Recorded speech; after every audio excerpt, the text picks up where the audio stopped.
अस्सलामुअलैकुम नाजरीन जी, मैं हूं नाइला भट्टी और आप देख रहे हैं न्यू बीबीसी न्यूज HD। आइए शामिल करते हैं आज की अहम खबर शामिल करते हैं हमारी न्यू बीबीसी न्यूज़ की ब्यूरो चीफ ऑफ कराची मोहतरमा बुशरा सैयद की रिपोर्ट के मुताबिक कराची के पोश इलाके PCHS में एक हैरानकुन वारदात। सफ़ेद गाड़ी में सफ़ार अफराद ने ऐसा मंसूबा बनाया कि किसी को कानो कान खबर ना हुई। एक डिलीवरी बॉय, एक सुनसान गली और अचानक होने वाला ऐसा वाक़या जो हर किसी को हैरान कर दे। रमज़ान मुबारक में एहतियात करें, अपने इर्द गिर्द के मशकूक अफराद पर नज़र रखें।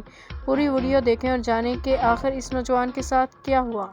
दोस्तों, कैमरे में रिकॉर्ड हुई एक अनोखी वारदात। कराची में अब डकैत गाड़ियों का इस्तेमाल करने लगे हैं। किस तरह से ये दोनों डकैत कार में आते हैं और वारदात करते हैं, आइए मैं आपको शुरू से दिखाता हूँ। देखें, शाम तकरीबन 5 बजे का वक्त है। निजी कंपनी का एक डिलीवरी बॉय घर के बाहर पार्सल लेकर आके रुकता है। घर से एक बंदा निकलता है और यहाँ से चला जाता है। गली से गाड़ियां और मोटरसाइकिल गुजर रही है, लेकिन इस डिलीवरी बॉय के ठीक पीछे एक कार व्हाइट कलर की आके रुकी हुई है। इस कार का पिछला दरवाजा खुलता है, एक शख्स कार से उतरता है और इस डिलीवरी बॉय के करीब आने लग जाता है। सब कुछ मामूल के मुताबिक लग रहा था। ये डिलीवरी बॉय पीछे मुड़कर देखता है मगर उसे कुछ गैर मामूली महसूस नहीं होता, मगर हकीकत कुछ और थी। वो शख्स करीब मोटरसाइकिल पर आते थे। अब इन लोगों ने गाड़ियों का इस्तेमाल शुरू कर दिया है। आप तमाम कराची वालों से गुजारिश है कि इन डकैतों की पहचान के लिए इस वीडियो को ज्यादा से ज्यादा शेयर करें, और अगर आप में से कोई भी शख्स इन डकैतों के बारे में कोई भी मालूमात रखता हो तो पुलिस हेल्पलाइन 15 पे कॉल करें। और अगर आप लोगों ने अभी तक हमारा YouTube चैनल SSTV व्यूज को सब्सक्राइब नहीं किया है तो प्लीज चैनल को सब्सक्राइब करें, बेल आइकन को प्रेस करें। आपको बताऊं, ये कराची का इलाका PECHS ब्लॉक 2 है। वीडियो शेयर करें, चैनल सब्सक्राइब करें। जज़ाकल्लाह। अब तक के लिए इतना ही। मज़ीद खबरों और अपडेट्स के लिए देखते रहें न्यू बीबीसी न्यूज HD।